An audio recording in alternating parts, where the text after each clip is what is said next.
सासू माँ बदल गई। कहानी उस घर की है जहाँ बहू और बेटी को एक माना जाता था, लेकिन फिर अरे शिखा बेटा, तू रसोई में क्यों घुसी रहती है? जा, रोटी मैं बना लूंगी। नहीं नहीं माँ जी, आप बैठिए, बस सारा खाना बन ही गया है। श्वेता को बोल देती हूँ, वो खाना लगा देगी सबका। सॉरी भाभी, मेरे पास वक्त नहीं है। माँ, मुझे पैसे देना, पार्लर जाना है। हाँ हाँ चली जाना, भाभी को भी ले जाना। वो भी जाने को बोल रही थी पार्लर, पर पहले ना मदद कर दे उसके खाना लगाने में। देख माँ, वो बहू है, उसे बहू रहने देना, इतना सर पर मत चढ़ा भाभी को। श्वेता, ज्यादा मत बोला कर। बहू और बेटी में कोई फर्क नहीं होता है। जा जाकर काम कर। ननद को माँ का भाभी से इस तरह प्यार करना बिल्कुल अच्छा नहीं लगता। वो बार बार किसी न किसी तरह माँ को भाभी के खिलाफ भड़काती रहती, लेकिन कोई फायदा ना होता। एक रोज, अरे बेटे किशन, जा बहू को कहीं घुमा कर ला, सारा दिन घर में काम करती रहती है। हाँ हाँ माँ, हम लोग जा रहे हैं ना गोवा। अच्छा जी, भाभी ने तो हमें बताया भी नहीं। वैसे तो सारी पंचायत करती है, ये गोवा वाली बात क्यों छुपा गई हमसे? अरे क्योंकि उसे खुद नहीं पता था बहन। मुझे टिकट सस्ती मिल रही थी तो मैंने बुक कर दिया। हाँ शिखा, पैकिंग कर ले, संडे हम जा रहे हैं गोवा। दोपहर में शिखा पैकिंग कर रही थी कि सास आ जाती है। ये क्या बहू, साड़ियाँ? अरे गोवा जा रही है घूमने या फिर शादी में मायके हैं?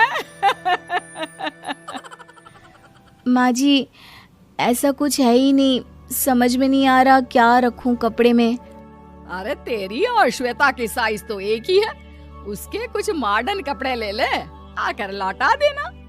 हाँ माँ जी, ये ठीक रहेगा। शिखा श्वेता के पास जाती है और उससे कपड़े मांगती है। ना जी ना, मैं अपने कपड़े ना दूं, वैसे भी फैल जाएंगे मेरे कपड़े, बहुत महंगे वाले हैं। शिखा मुंह लटकाकर कमरे में आ जाती है तो सास कहती है, चल तैयार हो जा, तुझे मैं शॉपिंग करा कर लाती हूँ गोवा की। बस फिर क्या था, सास बहू निकल जाते हैं मार्केट और एक से बढ़कर एक ड्रेस खरीद कर घर आते हैं। पहले बता देती कि नए कपड़े दिलाने वाली है भाभी को, तो मैं अपने ही दे देती ना भाभी को, मुझे दिला देती नए कपड़े। देख श्वेता, परिवार का मतलब सबके साथ रहना होता है, ना कि सिर्फ अपना सोचना। वैसे भी तुझे अच्छे संस्कार सीखने चाहिए। और रही बात कपड़ों की, तो शिखा, आज से घर पर भी तू मॉडर्न कपड़े ही पहनेगी। कोई जरूरत नहीं है ये साड़ी वाड़ी लपेटने की। अब क्या था, घर पर श्वेता और शिखा एक जैसे रहते। एक बार पड़ोसन आती है। अरे बेटा, अपनी माँ को तो बुलाना, जरा बात करनी है। शिखा सास को बताती है और रसोई में चली जाती है। ये आपकी बेटी बहुत बड़ी हो गई है, इसके लिए एक रिश्ता है, कहो तो बता दूं। ये बेटी नहीं बहू है, घर में सब एक जैसा ही रहता है। वैसे मेरी बेटी भी बड़ी हो गई है, कोई रिश्ता हो तो जरूर बताना। पड़ोसन रिश्ता लेकर उन लोगों के घर आती है। तब श्वेता की होने वाली सास कहती है, तो ये घर है, कितने मंजिल का है? और ये बहू ने आपकी क्या पहन रखा है, जीन्स टॉप? अरे भाई, साड़ी वाड़ी नहीं है क्या इसके पास? देखिए, सर्दी है तो साड़ी में बहू कैसे मैनेज करती, वैसे पहनती है साड़ी भी। देखिए, हम लोग ठहरे पैसे वाले लोग, कोई कमी नहीं है हम लोगों के पास पैसों की, बहुत पैसे हैं, जमीन, नौकर चाकर, कार, सब कुछ है, लेकिन घर में संस्कारी बहू चाहिए, समझ रही हैं ना आप? सास कुछ कहती कि श्वेता बोल पड़ती है, हाय रे, नौकर चाकर से लेकर जमीन, कार, पैसा, हाँ, मुझे रिश्ता मंजूर है मुझे। अरे रुक जा श्वेता, मैं बात कर रही हूँ ना। देखिए, हम लोगों के घर इतनी आजादी नहीं मिलेगी। अरे हाँ कर देना माँ, हाँ कर दे जल्दी से। सास क्या करती, बेटी की शादी ऐसे घर में कर देती है जहाँ ना उनके विचार मिलते हैं और ना ही आचार। शादी के बाद एक रोज फोन पर, श्वेता बेटा, एक बार घर आ जा, बहुत दिल करता है तुझे देखने का। माँ, वो घर पर बहुत काम होता है, कैसे आऊँ? बड़ा घर है, लेकिन आने जाने वालों की लाइन ही लगी रहती है।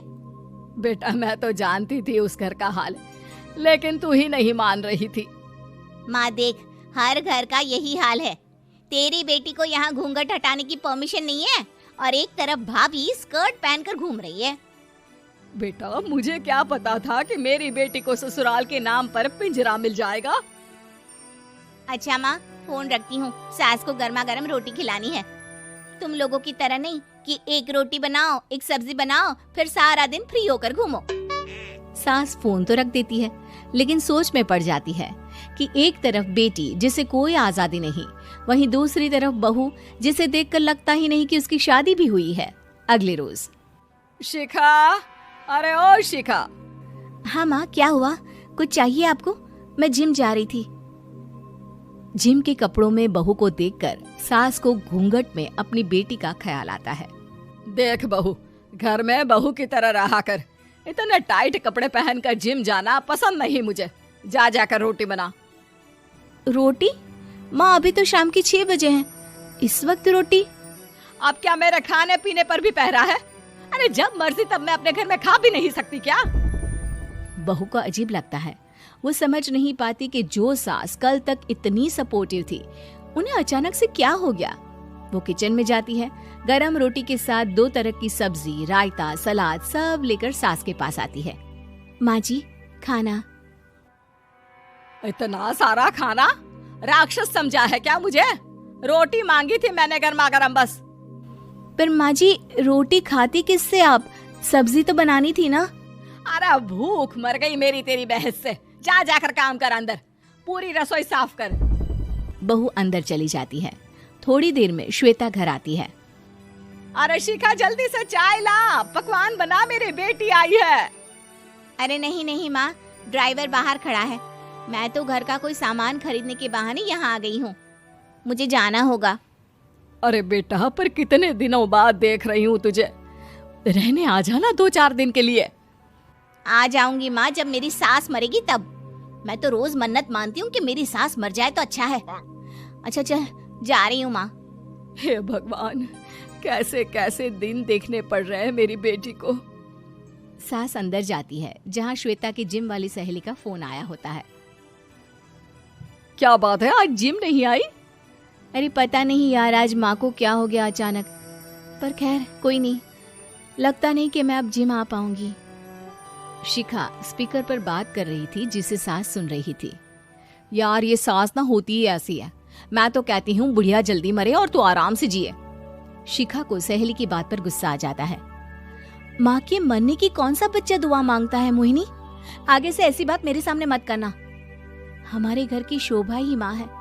क्या हुआ जो थोड़ी सख्ती दिखा रही है? उसमें भी कोई ना कोई उनकी भलाई ही होगी। मैं तो कहती हूँ भगवान मेरे जैसी सास सबको दे, जो सिर्फ माँ की तरह है। सास वाली तो कोई बात ही नहीं है उनमें। सास ये बात सुन रही थी। उनकी आंख में आंसू आ जाते हैं कि क्यों वो बेटी की किस्मत में बहू को भी भागीदार बना रही थी। शिखा, अरे ओ शिखा, क्या हो गया? जिम नहीं जाना क्या?